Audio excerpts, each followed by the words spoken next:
जय श्री हरि, जय श्री कृष्णा। राधे राधे मित्रों। पौष मास की कथा की अगली श्रृंखला की तरफ हम लोग प्रस्थान कर चुके हैं। प्रत्येक दिन सूर्य की पहली किरण न सिर्फ हमारे दिन में और जीवन में उजाला लेकर आती है, अपितु एक आशा की भी लेकर किरण आती है, जो कि कृतज्ञता का सवेरा लेकर आती है कि आज हम एक नया दिन आरंभ करने जा रहे हैं। इसलिए ईश्वर ने हमें अखूट संपत्ति दी है।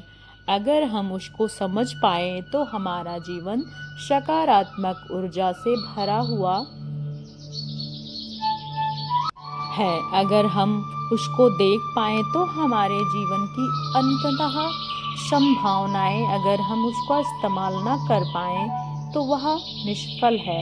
उस समय दिशा में देखने की इस विचार के साथ सबका स्वागत करती हूँ आज की पौष मास की अगली श्रृंखला में। आशा है आप सभी लोग प्रतिदिन की तरह प्रातः काल में सुनाई जा रही इन पौष मास की कथाओं का श्रवण करते होंगे और हमें विश्वास है कि आप हमारे द्वारा इस पौष मास की कथाएं आपको आध्यात्मिक साधना और मजबूत बनाए रखने में सहायता प्रदान करेंगी।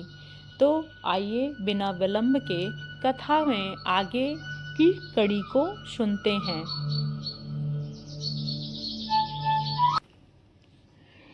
पौष मास की श्रृंखला की पिछली कड़ी में हमने श्रवण किया था कि वशिष्ठ ऋषि ने मार्गदर्शन में सोम शर्मा ब्राह्मण ने अपनी पत्नी सुमना के साथ भगवान श्री विष्णु की घोर तपस्या में उनको प्रसन्न करने हेतु भगवान श्री हरि उनके सामने प्रकट हुए और उन्हें वर मांगने के लिए प्रेरित किया।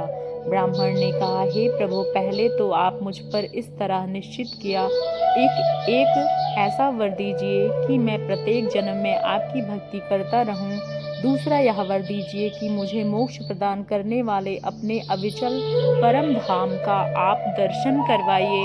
तीसरे वर में मुझे ऐसा पुत्र दीजिए जो वंश का उद्धार करने वाला हो, दिव्य लक्षणों से संपन्न हो, विष्णु भक्ति परायण हो, मेरे कुल को धारण करने वाला, सर्वस्व दान करने वाला, जितेंद्रिय हो, तप और तेज से युक्त हो, देवता ब्राह्मण इस जगत के पालन करने वाले श्री भगवान आपका पुजारी और शंभु संकल्प वाला हो। इसके अलावा केशव, आप मेरी दरिद्रता को भी दूर कीजिए। सोम शर्मा ब्राह्मण ने इस वरदान के विषय में सुनकर भगवान श्री हरि ने कहा, द्विज श्रेष्ठ, ऐसा ही होगा, इसमें कोई संशय नहीं। मेरे आशीर्वाद से तुम्हें सुयोग्य पुत्र की प्राप्ति होगी, जो तुम्हारे वंश का उद्धार करने वाला होगा और परम उत्तम दिव्य और मनुष्य सुखों का उपभोग करोगे और यह बाद में तुम परम गति को प्राप्त करोगे। यह कहकर श्री हरि वहां से अंतर्ध्यान हो गए।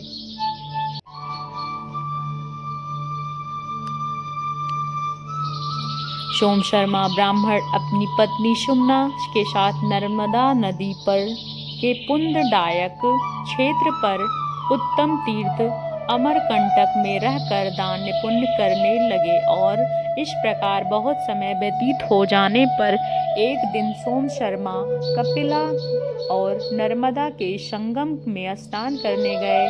घर आकर ब्राह्मण ने उचित कर्म में लग गए और उस दिन व्रत से शोभा पाने वाले परम सौभाग्यवती सुमना के पति के सहवास से गर्भ धारण किया। उस समय उन्होंने देवताओं के समान कांतिमान उत्तम पुत्र को जन्म दिया, जिसके शरीर से तेजोमयी किरणें छिटक रही थीं और जन्म के समय आकाश में बार बार देवताओं के नगाड़े बजने लगे। उसके बाद स्वयं ब्रह्मा जी देवताओं के साथ उस स्थान पर आए और स्वस्थ चित्त से उस बालक का नाम धारण सुव्रत रखा और इस प्रकार नामकरण करने के बाद सभी देवता स्वर्गलोक को चले गए। सोम शर्मा द्विज श्रेष्ठ बालक जात कर्म आदि संस्कार किया और वह सुव्रत जो भगवान की कृपा से प्राप्त पुत्र था, उसके जन्म लेने पर ब्राह्मण के घर में धन्य धान्य से परिपूर्ण महालक्ष्मी भी निवास करने लगी। हाथी, घोड़े, भैंस, गाय, सोने के रत्न इत्यादि किसी भी वस्तु की कोई कमी नहीं रही। प्रकार ब्राह्मण ने दान, धर्म, पुण्य और सोम शर्मा का सारा जीवन ज्ञान और पुण्य के उपार्जन में लगा दिया। पुत्र बड़ा हो गया तो उन्होंने हर्ष के साथ उनका विवाह किया और फिर उसके ही पुत्र को उत्पन्न हुई जो बड़े ही पुण्यात्मा और उत्तम लक्षणों से संपन्न थे। वे सब भी सदा सत्यवादी, धर्मात्मा, तपस्वी, दान और धर्म का संलग्न थे और उन पौत्रों को भी पुण्य संस्कार सोम शर्मा ने ही किया। श्री सूत गोस्वामी की कथा को आगे बढ़ाते हुए कहा कि एक समय महर्षि व्यास ने अत्यंत विस्मित होकर भगवान ब्रह्मा जी से सुव्रत का सारा उपाख्यान पूछा था।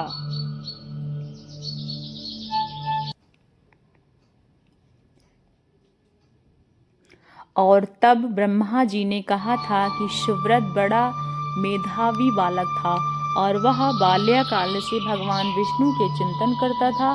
उसके गर्भ में ही पुरुषोत्तम भगवान श्री नारायण का दर्शन किया था। पूर्व कर्मों के प्रभाव से वो सदा भाग्य भगवान के ध्यान में लगा रहता था और वो गायन, विद्या, अभ्यास और अध्यापन में शंख चक्रधारी उत्तम पुण्यधारी भगवान पद्मासन का ध्यान और चिंतन करता। इसी प्रकार अन्य बच्चों के साथ भी खेलता व मेधावी था। पुण्य आत्मा का पुण्य प्रेम रखने वाला था। उसके साथ बालक नाम के जोर से परमात्मा हरि के नाम से रख दिए थे।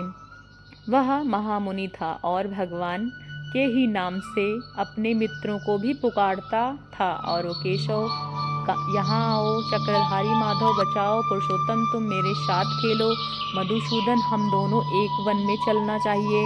इस प्रकार श्री हरि के नाम से लेकर उस ब्राह्मण बालकों के साथ खेला करता था, उन्हें बुलाया करता था। खेलने, पढ़ने, हंसने, सोने, गीत गाने, देखने, चलने, बैठने, ध्यान करने, सलाह करने, ज्ञान अर्जन करने या शुभ कर्मों में अनुष्ठान करते समय भी वह श्री भगवान के ही देखता था। सदैव जगन्नाथ, जनार्दन आदि नामों से उच्चारण किया करता था। तृण, काष्ठ, पत्थर, सूखे और गीले सभी पदार्थों को वह धर्मात्मा बालक श्री केशव को ही देखता था। सुमना का पुत्र ब्राह्मण सुव्रत बड़ा बुद्धिमान था। वो आकाश में, पृथ्वी पर, पर्वतों पर, वन में, जल, थल और पाषाण संपूर्ण जीवों को अंदर भगवान नरसिंह देव का दर्शन किया करता था। इस प्रकार बालकों के साथ खेल खेल में सम्मिलित होकर वह प्रतिदिन खेलता और मधुर अक्षर और उत्तम राग से युक्त गीतों द्वारा श्री कृष्ण का गुणगान किया करता था। सुव्रत कहता, संपूर्ण देवता सदा भगवान श्री मुरारी का ध्यान करते हैं, जिससे श्री अंगों के अंदर संपूर्ण जगत स्थित है। जो योग के स्वामी, पापों का नाश करने वाले, शरणागतों के रक्षक हैं, उन भगवान मधुसूदन का भी भजन करता था और संपूर्ण जगत के भीतर सदा निवास करता था।